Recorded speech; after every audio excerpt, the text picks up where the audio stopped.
Alors, maintenant, on va voir les boucles. Alors, comme vous le savez, alors, dans la nature, on ne peut pas faire toujours des instructions qui sont répétitives, une après l'autre. Parfois, disons qu'on aura besoin de faire ce qu'on appelle des répétitions. Alors, comment on va faire, comment on va introduire ça? Je reviens à l'exemple du calcul de nombre que j'ai donné au premier, sinon je crois que c'est le calcul de la moyenne. Par exemple, je veux calculer la moyenne de toute la section. Alors, qui dit calculer la moyenne de toute la sélection, si en même temps on veut dire de faire le calcul pour chaque étudiant. Donc, pour chaque étudiant, on doit calculer sa moyenne. Alors, le calcul de moyenne pour chaque étudiant, alors, il ne diffère pas de l'étudiant 1 à l'étudiant Mohamed, à l'étudiant Saïd, à l'étudiant tel.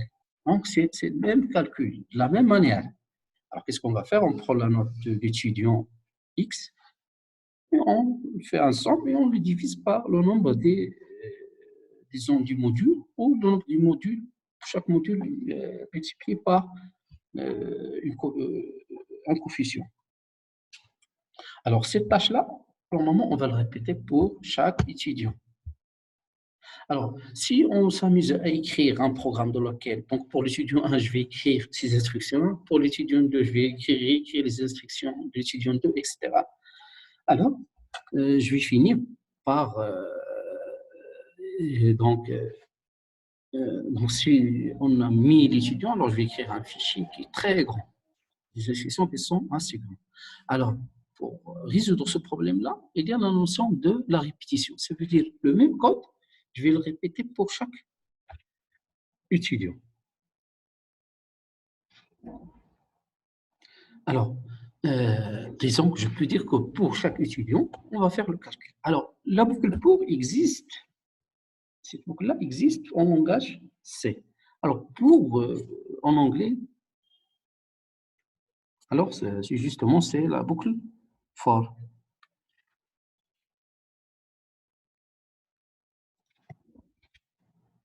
Alors, la boucle for, donc là, c'est un petit peu un syntaxe particulier, langage C.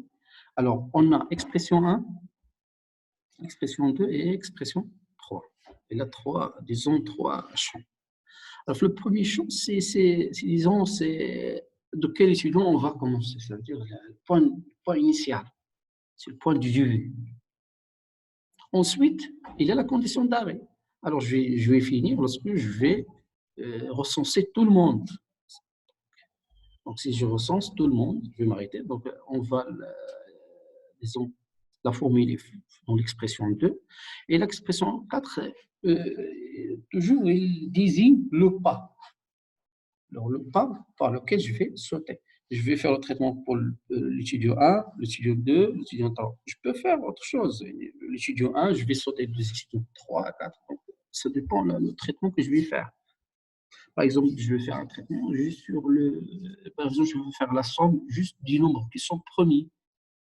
Par exemple, le nombre qui sont pairs. Alors, si je veux prendre les nombres pairs, alors je vais prendre le premier nombre, je vais sauter 1 pour trouver le deuxième. Donc, le traitement va être un saut de 2 pas.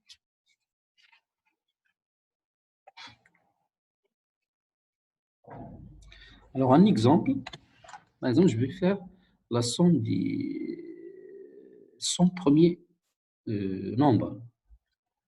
Alors, justement, il commence, donc il dit 100 premiers nombres. En commençant de 0, c'est entre 0 et 99. Alors, si vous voyez dans le premier champ, il y a l'initialisation, on l'appelle l'initialisation, donc on commence par i égale 0. Donc, on commence par le premier nombre, qui est 0. Si vous remarquez le troisième champ, il y a u plus 1. Ça veut dire que i reçoit u plus 1. C'est-à-dire j'incrémente par 1. Donc, le 1, le 2, le 3, chaque i va être changé. Alors, le test d'arrêt, donc je vais faire ça tant que i est inférieur à 100. Lorsque i va dépasser égal exactement 100, on va sortir de là. On ne va pas le considérer. Donc, alors, Comment peut-on calculer cette somme-là? Alors, l'idée, c'est simple. Lorsque vous prenez une calculatrice, par exemple, vous voulez compter jusqu'à 100. Vous faites 1 plus 2 plus.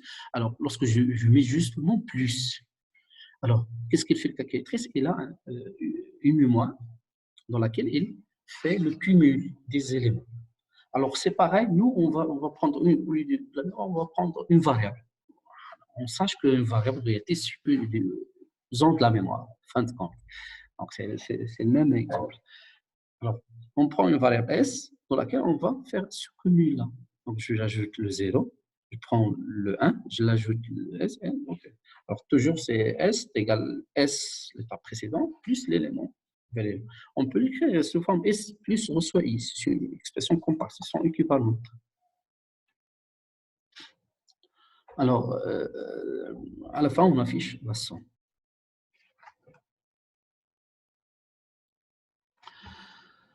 Donc, on peut même les substituer si vous voulez.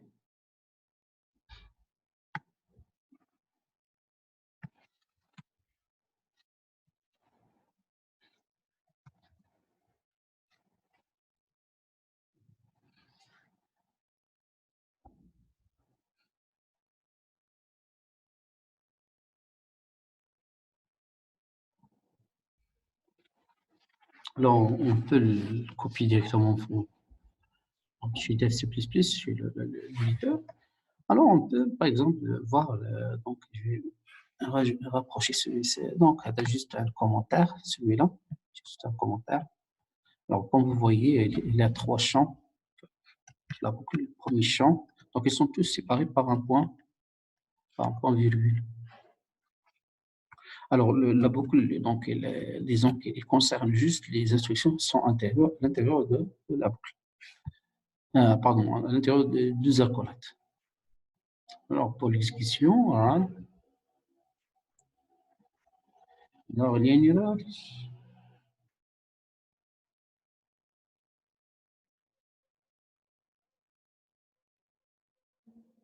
C'est bon. Donc, on a la somme CS égale 400. Alors, par exemple, je veux calculer, au lieu de ça, je vais calculer factoriel, par exemple. Alors, si on prend le factoriel d'un nombre quelconque, c'est quoi le factoriel d'un nombre? Donc, n factoriel, on représente par, c'est 1 fois 2 jusqu'à n, comme ça. On peut les réécrire comme ça. N, c'est quoi? En fonction de l'étape précédente. Alors, c'est n fois n moins 1 factoriel. Alors, maintenant, si je suppose que j'écris une variable f pour désigner que c'est le factoriel f, alors j'aurai que le f est égal à n fois f moins 1. Ça veut dire l'étape précédente. Alors, pour les variables, toujours, lorsqu'on fait le calcul, toujours c'est l'étape donc qui est à droite, c'est l'étape précédente, on le calcule et on l'affecte à une nouvelle étape. Donc, on ne peut même pas faire ce 1-là. Donc, notre formule sera sous forme f fois n fois f. Donc, donc pour le cas, c'est n, mais disons que si on répète ça plusieurs fois, donc c'est pas n, ça veut dire que n va être varié. Donc, c'est normalement n, c'est le max. Alors, pour n-1, n-2 jusqu'à 1, jusqu'à 0, alors on aura un i ici. C'est i qui change avec i et varie entre 0 et 1. Alors, supposons qu'on met à partir de 0. Si vous mettez 0, alors si 0 fois f va exploser tout. Donc, il va toujours, le 0 va être multiplié par rapport à et on aura un 0 à la fin. On peut le tester après. Donc, on commence par 1 jusqu'à le n. Donc, c'est ça notre formule qui sera, on va réécrire. Alors, disons que je vais calculer le factoriel de 6, juste 6. Donc, 1, 2, 3. On verra qu'est-ce qu'on doit faire. Alors ici, c'est f.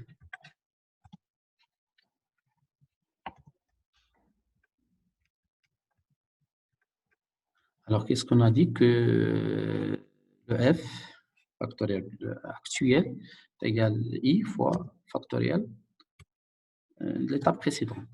Donc, on fait, ici, on ne fait pas la somme, on fait la multiplication. Alors, on a, disons que c'est factoriel comme ça, on va écrire juste comme ça, c'est f. Alors, on vérifie. Alors, on vérifie. On va trouver quelque chose de bizarre. Au factoriel de 6, c'est combien? Alors, on voit bien qu'il m'a donné 0 parce que j'ai oublié de initialiser le f, la bonne valeur. Donc, normalement, ça doit être 1. Alors, on peut mettre, donc, parce que le factoriel de 0, c'est 1. Donc, je ne dois pas commencer par, je dois commencer par 1. Si je laisse comme ça, parce que le factoriel lui-même doit être différent de 0 et il est différent de 0. Donc, ils doivent être différents des 0 pour le 0 ne propage pas la multiplication et donc à la fin, toutes les valeurs sont 0. Donc, le 0 peut venir de f ou de i. C'est pareil. Donc, on enlève le 0 de f et i. Alors, maintenant, on a bien, donc, lorsque i est égal à 1, qu'est-ce qu'on a? Le f est égal à combien? Donc, c'est la première entrée. Donc, f va être calculé. Donc, f était 1. Alors, lorsque est égal à 1, donc f va devenir 1 fois, donc le i est égal à 1 fois 1, c'est 1. Et lorsque est égal à 2, alors f, donc elle va être vérifiée, est-ce que i est 2 est inférieur à 6? Oui. Il va incrémenter, donc il va faire les calculs. Il va faire le calcul, donc c'est f égale 1 donc, fois 2. Alors, qu'est-ce qu'il va faire? Elle va revenir la boucle, donc il va exécuter celle-ci, donc i reçoit i plus 1 et i va devenir 3. Lorsqu'il est égal à 3, donc à ce moment-là que je réalise le test. Donc c'est comme ça la boucle. Donc disons que il s'exécute juste pour le premier cas, il est testé, ensuite on fait le traitement, on revient ici. Et après, qu'est-ce qu'on fait? On fait le calcul, on revient à celle-ci. Donc on incrémente. Puis, on le teste, on entre, on incrémente, on teste, on rentre, etc. Donc, la boucle, c'est comme ça. Donc, d'ici à ici, on revient ici. C'est comme ça qu'il tourne. Et enfin, on va recevoir notre valeur. Donc, on peut vérifier le factoriel maintenant.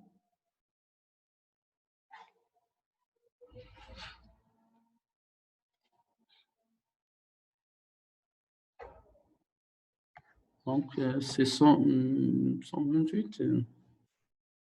Donc, on peut faire même une calculatrice pour voir ce que c'est vrai. Donc, c'est 5 fois...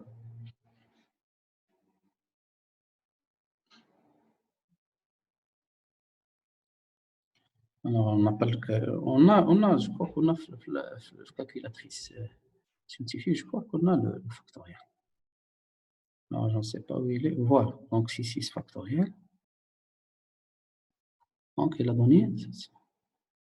Donc, on a effectué une erreur. Pourquoi?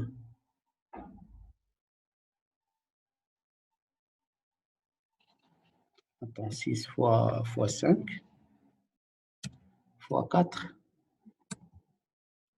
fois 2.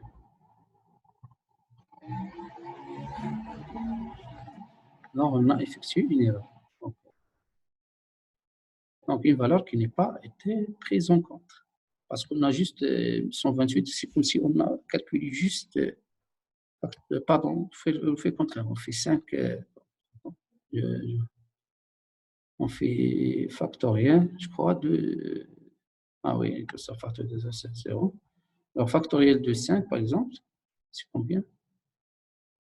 C'est 128. Donc, c'est comme on a calculé le factoriel de juste de 5. 128, ça veut dire que... Alors, on a fait une erreur de l'autre calcul. Alors, pourquoi? Parce que je n'ai pas atteint ici, j'ai mis I inférieur strictement à 6. Donc, je ne vais jamais atteindre le 6. Pour atteindre le 6, on doit faire soit l'égalité ici, ou là, inférieur strictement à 7. Pour avoir, disons, le factoriel de 6.